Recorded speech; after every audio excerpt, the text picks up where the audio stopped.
begin here with a real challenge for the county in the midst of a housing struggle. Questions over property revaluations. We're getting new insight into just how much home values in Mecklenburg could be rising.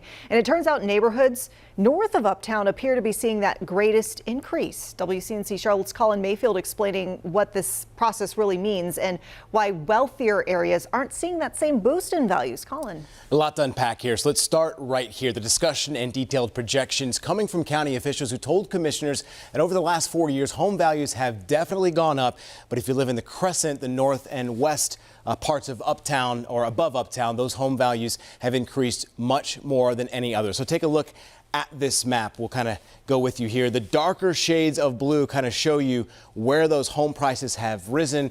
And this is the commercial price map here. And as you can see, residential has definitely gone up and it's increased in values. Clear to see those areas concentrated in and around Uptown, begging the question, why though? County officials believe gentrification is one factor as corporations tear down existing structures to build back larger and more expensive ones.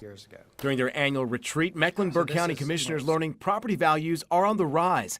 Looking at the map provided shows that values rose more north and west of Uptown, the Crescent, than it did in the traditionally more affluent areas of Charlotte. Those changes and those market transactions have been significantly higher, which I believe, as you stated, has led to gentrification through that area, much more so than we see in other areas of the county. County Assessor Joyner filling in the gaps for commissioners on the effects of the property value increases, including breaking down expected tax increases via location and value.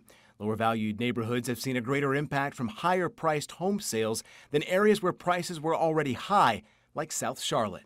The highest valued properties have not increased in value at the same rates that we've seen those middle third and that lowest third.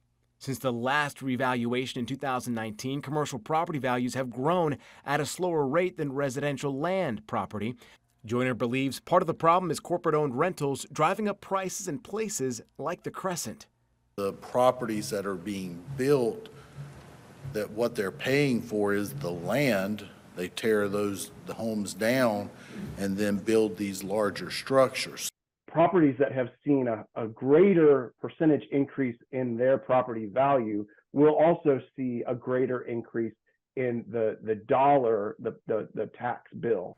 Dr. Aaron Hauk, Director of Regional Policy at UNC Charlotte's Urban Institute, explaining what could happen in lieu of the revaluation projections. He says one way the county could help alleviate the burden is through a revenue-neutral tax rate. The city wouldn't increase the total revenues it collected from property taxes.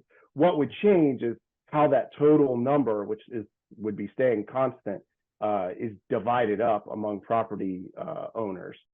So Dr. Hauk also shared with me another option that the county could potentially seek a tax rate that increases revenue. There's just talk about that. That would mean that almost everyone would see higher taxes unless your property has actually dropped in value. Now, the county expects to mail new values to property owners in March.